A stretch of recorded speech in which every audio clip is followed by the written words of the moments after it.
Hello दोस्तों, तो math with Alok sir में आप सभी लोगों का स्वागत है। तो फिर से हम लोग स्टार्ट करते हैं स्पीड, टाइम एंड डिस्टेंस। ठीक, पिछले क्लास में हम लोगों ने अभी तक स्पीड, टाइम एंड डिस्टेंस का 2 लेक्चर हम लोगों ने देखा। पहले में बेसिक सिस्टम था, दूसरे में कुछ रिलेटेड क्वेश्चन किए गए थे। ठीक, आगे हम लोग बढ़ते हैं और आज हम लोग देखेंगे स्पीड, टाइम एंड डिस्टेंस का क्लास नंबर 3 में कि वास्तविक चाल पर आधारित क्वेश्चनों को हम लोग देखेंगे कि वास्तविक चाल के पर आधारित जो है क्वेश्चन को कैसे हम लोग आसानी से सॉल्व करें, जिससे हमारा कम से कम समय में आंसर आ जाए।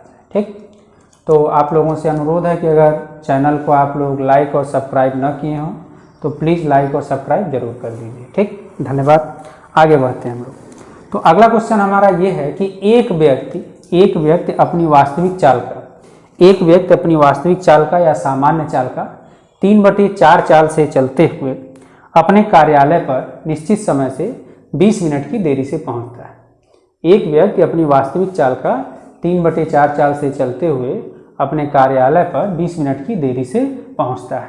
यदि वही दूरी वह वास्तविक चाल से तय करे तो उसे तय करने में कितना समय लगेगा। ठीक, अब इस क्वेश्चन को हम लोग समझते हैं।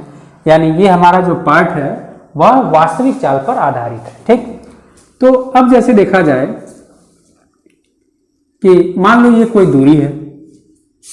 दूरी है और एक व्यक्ति एक निश्चित चाल से चल रहा है। चाल नहीं पता, सपोज करो हमने मान लिया कि x किलोमीटर प्रति घंटा, ये एक निश्चित दूरी है, एक व्यक्ति x किलोमीटर प्रति घंटे की चाल से ये जा रहा है। ठीक, तो कुछ समय लगा होगा, समय भी हमें नहीं पता है, तो समय अगर हम लोग मान लेते हैं कि t मान लिया हमने। ठीक, मान लो एक व्यक्ति है, ये दूरी है a और b के बीच की दूरी है और ये व्यक्ति x किलोमीटर प्रति घंटे की चाल से गया और समय इसको जो लगा वो t घंटा लगा। आगे ये कहा जा रहा है कि यदि वही व्यक्ति कितने की चाल से, जो पहले चाल था उसका जब 3/4 चाल से चलता है, यानी अब जो चाल हो जाएगा वो x का 3/4, तो यह 20 मिनट देर से पहुंचता है। यानी जितना भी समय लगा था पहले उससे 20 मिनट ज़्यादा लग रहा है, तो 20 मिनट ज़्यादा लग रहा है। 20 मिनट को जब घंटे में परिवर्तित करेंगे तो 20/60, यानी इसका मतलब ये हुआ कि अब जो समय लगा वो पहले से 20 मिनट ज़्यादा लगा, तो 20 मिनट का मतलब हो गया 20/60 हो गया। ठीक, तो पहले बेसिक तरीकों को समझने का प्रयास करिए, इसके बाद हम लोग शॉर्ट ट्रिक पे भी डिस्कस करेंगे। यानी इस क्वेश्चन में हम लोग देख रहे हैं भाई कि जब ये पहली बार x किलोमीटर प्रति घंटे की चाल से गया, t घंटे का समय लगा, तभी इसने दूरी वही तय किया। और यहाँ जब ये x गुणे 3/4 की ये चाल से गया और समय इतना लगा, तभी दूरी वही तय किया, यानी दूरी दोनों कंडीशन में बराबर है। तो आप जानते हैं कि भाई दूरी बराबर जो होता है वह होता है चाल गुणे समय होता है। ठीक, तो अब यहाँ पहले कंडीशन की जो चाल है वो है x और जो समय है वो तो जो दूरी तय किया गया दूसरे कंडीशन में देखा जाए तो x गुणे 3/4 की चाल से, और इसके लिए जो समय है तो t + 1/3। ठीक, अब देखो x से x कट गया और 4 इधर आ जाएगा तो ये हो जाएगा 4t बराबर, और 3 का अंदर गुणा हो जाएगा तो 3t और 3 का यहाँ मल्टीप्लाई हो जाएगा तो ये हो जाएगा 1। ठीक, अब ये इधर आया तो t बराबर कितना हो गया, 1 हो गया। 1 यानी क्या हो गया, घंटा हो गया। ठीक, यानी कहने का मतलब ये है कि अगर यह वास्तविक चाल से चलता तो चलने में इसको जो समय लगता वो समय कितना लगता, 1 घंटा लगता। ठीक, तो ये तो हो गया हम लोगों का बेसिक तरीका। अब दूसरा तरीका देखो यहाँ जब दूरी बराबर है तो हमेशा चाल और समय में अपोजिट का रिलेशन होता है। ठीक, यानी कहने का मतलब ये है कि अगर दूरी बराबर है तो चाल अगर ज़्यादा होगा तो समय कम लगेगा, और समय अगर ज़्यादा होगा तो चाल कम लगेगा। ठीक, तो इस कंडीशन में अगर देखा जाए तो इनके बीच ये जो वास्तविक चाल का, जैसे वास्तविक चाल का कितना 3/4, तो ये हो गया वास्तविक चाल का। यानी पहले अगर वास्तविक चाल अगर देखा जाए तो वास्तविक चाल अगर देखा जाए तो 4 था, तो ये घटा हुआ जो चाल है वह कितना है, 3 है। यानी हम यहाँ ये कह सकते हैं कि प्रारंभिक चाल और घटे हुए चाल का अगर अनुपात निकालें तो हम 4:3। ठीक, तो आपको पता है कि समय का जो अनुपात होगा वह 3:4। क्यों? क्योंकि हमेशा चाल और समय में अपोजिट का रिलेशन होता है। तो पहले अगर समय 3 घंटा लग रहा था तो अब समय कितना लग रहा है? 4 घंटा लग रहा है। तो देखो यहाँ अंतर कितने का आया, तो अंतर आया कितने का? वह आ गया 1 रेशियो का। और 1 रेशियो बराबर अगर 20 मिनट, 1 रेशियो बराबर 20 मिनट है तो वास्तविक चाल यानी 3 रेशियो बराबर 60 मिनट हो जाएगा। ठीक, तो यहाँ से भी आपका आंसर आ गया 1 घंटा। तो इस तरीके से भी आप इस क्वेश्चन को सॉल्व कर सकते हैं। ये दूसरा तरीका है। ठीक, चलो तीसरा तरीका देखा जाए कि अगर फार्मूले के रूप में अगर इसको लिखा जाए तो यहाँ हम लोग ये लिख सकते हैं, यहाँ हम लोग ये लिख सकते हैं कि जैसे ये कहा जा रहा है कि 3/4। ठीक, तो ऊपर वाला जो भी वैल्यू है वही रहेगा, नीचे इन दोनों का अंतर यानी अंतर कितना आया? 1 का, और गुणे जितना भी टाइम लग रहा है, और टाइम कितना लग रहा है? 20 मिनट, ये देर से पहुंचता है तो 20×60। चूँकि आंसर जब यहाँ समय जो है मिनट में दिया गया है तो आंसर जो हो जाएगा मिनट में हो जाएगा। ठीक, तो इसमें कोई दिक्कत नहीं होना चाहिए, केवल 2 से 3 सेकेंड में आप इस क्वेश्चन को सॉल्व कर सकते हैं। ठीक, एक क्वेश्चन और हम लोग लेते हैं, और ये 3 टाइप जो हमने बताया तो 3 टाइप नहीं फॉलो करना है, केवल दूसरे से हम लोग आसानी से इस क्वेश्चन को सॉल्व कर सकते हैं। ठीक, चलिए अब इसमें हम लोग अगला क्वेश्चन लेते हैं।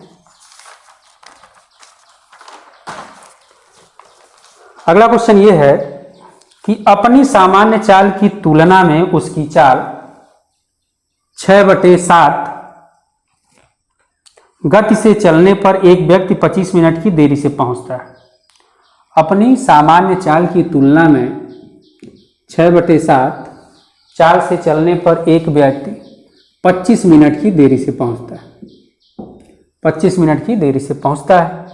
यदि वही दूरी वास्तविक चाल से तय करे तो उसे कितना समय लगेगा? कोई दिक्कत नहीं, ये नीचे वाला हमेशा प्रारंभिक और ये घटा बढ़ा चाहे जो भी है। ठीक, तो इनकी अगर हम लोग चाल का अनुपात देखें तो 7:6। तो भाई समय का अनुपात कितना हो जाएगा? तो समय का अनुपात हो जाएगा 6:7। अंतर कितना आया? 1। तो 1 बराबर कितना मिनट? 25 मिनट। तो 6 बराबर कितना? 150 मिनट। 150 मिनट मतलब 2.5 घंटा आंसर हो गया। ठीक, तो आपका मात्र 3 से 4 सेकेंड में आप आंसर निकाल सकते हैं। कुछ करने की जरूरत नहीं, हमेशा जो चाल होता है और समय होता है इनमें अपोजिट का रिलेशन होता है। यहाँ समय का अंतर 1 रेशियो और वही अंतर कितना? 25 मिनट।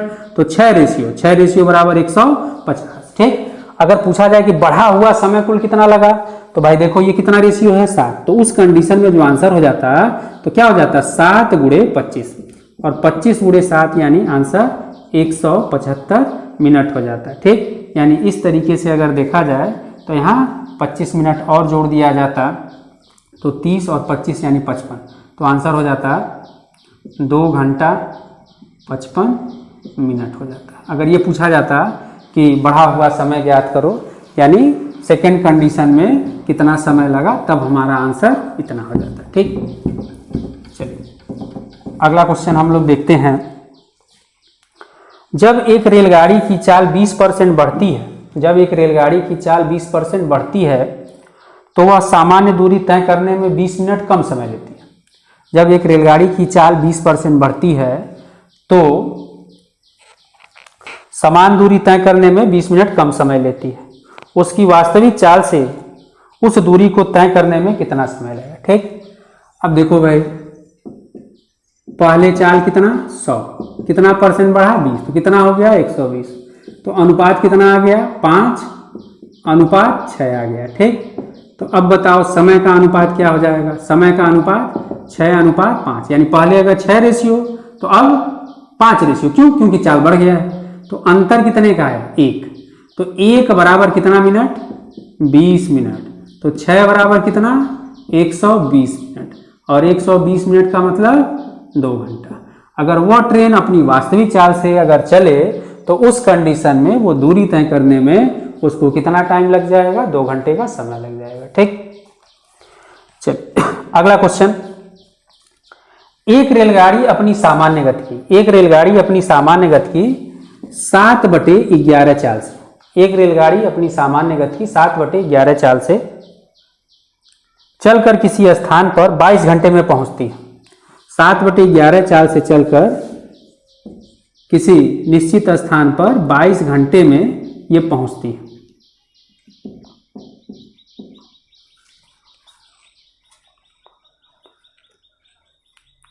यदि रेलगाड़ी अपनी सामान्य चाल से चले, यदि रेलगाड़ी अपनी सामान्य चाल से चले तो कितने घंटे की बचत होगी। ठीक, अब देखो कहने का मतलब ये है कि अगर हम लोग देखें कि एक ट्रेन है अपनी सामान्य चाल का कितना 7/14 चाल से, तो देखो चाल प्रारंभिक कितना 11 घटा हुआ कितना 7, तो समय कितना, समय आ गया 7/11। और ये देखो ये जब अपने 7/11 चाल से चलती है तो कितना घंटा 22 घंटे में पहुंचती है, यानी 22 घंटे का समय लिया, यानी 11 रेशियो बराबर 22, तो 1 रेशियो बराबर 2, तो 7 रेशियो बराबर 14। तो अगर ये अपने वास्तविक चाल से चलेगी तो इसको 14 घंटा लगेगा, लेकिन पूछा गया बचत कितने घंटे का, तो अब देखो 14 से, लेकिन अब 22 ज़्यादा लग गया, तो 6 और 2 8, यानी यहाँ जो है वो 8 घंटे का बचत हो जाता है। ठीक, चलिए तो हम लोग जो है अगला क्वेश्चन लेते हैं। ठीक, 2 आदमी एक ही स्थान A से B के लिए क्रमशः 20 किलोमीटर तथा 25 किलोमीटर प्रति घंटे की चाल से चलना आरंभ करते हैं। 2 आदमी एक ही स्थान से क्रमशः 20 किलोमीटर प्रति घंटा की चाल से और 25 किलोमीटर प्रति घंटा की चाल से चलना आरंभ करते हैं। ठीक, दूसरा आदमी स्थान B पर पहुंचकर तुरंत वापस लौटता है और रास्ते में पहले आदमी से मिलता है।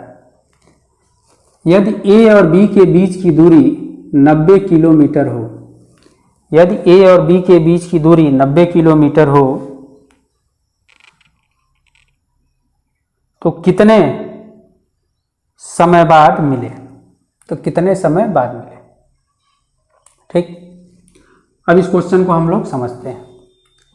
इस क्वेश्चन में हम लोग ये देखते हैं कि 2 व्यक्ति हैं, मान लिया जाए एक x है एक y है, और दोनों एक ही समय पर बिंदु A से चलते हैं। अब बिंदु A से B के बीच की जो दूरी है वो 90 किलोमीटर है। अब चूंकि दूसरे वाले का चाल ज़्यादा होने की वजह से ये यहाँ से जब यहाँ से चलता है तो ये सबसे पहले यहाँ पहुँचेगा, और जब सबसे पहले यहाँ पहुँचेगा तो फिर ये वापस यहाँ से रिटर्न होता है और आ करके कहीं रास्ते में यह इससे मिलता है। ठीक, अब इसका मतलब ये हुआ कि जितना समय x को यहाँ से लेकर के यहाँ तक पहुँचने में लगा, उतना ही समय y को यहाँ से लेकर के b तक पहुँचेगा, फिर रिटर्न आएगा। ठीक, तो देखो इस पॉइंट को अगर हम c मान लेते हैं और ये दूरी हमें नहीं पता है, इस दूरी को हमने मान लिया x, तो ये जो दूरी हो जाएगा ये हो जाएगा 90 माइनस x, और दोनों के लिए जो बराबर है वो समय बराबर है। तो जब समय बराबर है तो आपको पता है कि समय बराबर जो होता है वह क्या होता है, दूरी बटे चाल होता है। तो भाई बताओ पहले वाले के लिए समय क्या होगा, तो पहले वाले के लिए यानी इसके लिए जो दूरी A से लेके C तक, तो कितना 90 माइनस x, चाल कितना है इसका 20। अब दूसरे के लिए क्या होगा, तो दूरी 90 और प्लस x बटे 25। ठीक, अब 5 से काट दो, यानी इसको अगर देखा जाए 4 और ये 5 से गुणा कर दिया जाए तो ये हो गया 450 माइनस 5x, और ये हो गया 360 प्लस 4x। ठीक, इसको इधर लाया जाए तो ये हो गया 9x, ये इधर घट गया 90, यानी x बराबर आ गया 10 किलोमीटर। ठीक, समय दोनों के लिए बराबर है, तो मान लो अगर इसका अगर हम लोग लेते हैं तो इसने दूरी तय किया 90 माइनस x का मान कितना 10, तो ये 80 किलोमीटर इसके द्वारा तय किया गया है। कितने की चाल से, 20 की चाल से। यानी जो निश्चित समय लगेगा वह 4 घंटा निश्चित समय लगेगा। ठीक, तो देखो इस टाइप का जो भी क्वेश्चन होगा तो समय को लेकर के हम लोग चलेंगे और समय हमेशा इस कंडीशन में बराबर होगा और उसी को लेकर के हम लोग सॉल्व करेंगे। ठीक, एक क्वेश्चन और लेते हैं हम।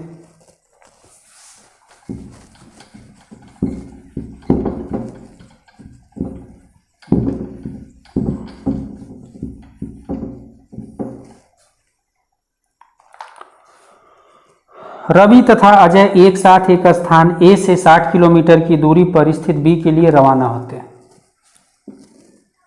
एक स्थान ए से बी के लिए 60 किलोमीटर, रवि और अजय एक साथ रवाना होते हैं। रवि की चाल अजय की चाल से 4 किलोमीटर कम। अजय की चाल से रवि की जो चाल है वह 4 किलोमीटर कम। अजय बी पर पहुंचने के बाद वापस मुड़ता है और रवि से एक ऐसे स्थान पर मिलता है जिससे बी की दूरी 12 किलोमीटर, बी की दूरी 12 किलोमीटर है। रवि की चाल ज्ञात करें। कहने का मतलब ये है कि अजय की चाल ज़्यादा होने की वजह से पहले पहुंचेगा और यहाँ से ये बताया जा रहा है कि ये 12 किलोमीटर आ करके ये मिलता है, यानी ये दूरी 12 किलोमीटर है।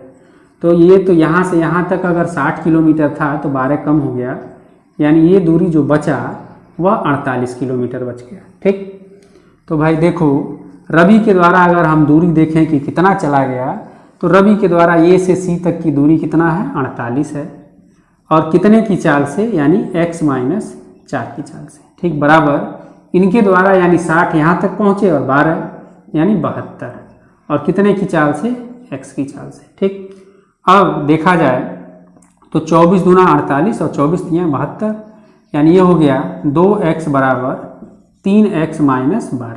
ठीक, ये इधर लाओ ये इधर लाओ, यानी x बराबर आ गया 12। अगर पूछा जाता कि अजय की चाल ज्ञात करो तो अजय की चाल आ जाता 12 किलोमीटर प्रति घंटा, और पूछा गया है रवि की चाल ज्ञात करो तो रवि की चाल इससे 4 किलोमीटर कम है, यानी आंसर जो हो जाएगा वो 8 किलोमीटर प्रति घंटा। ठीक।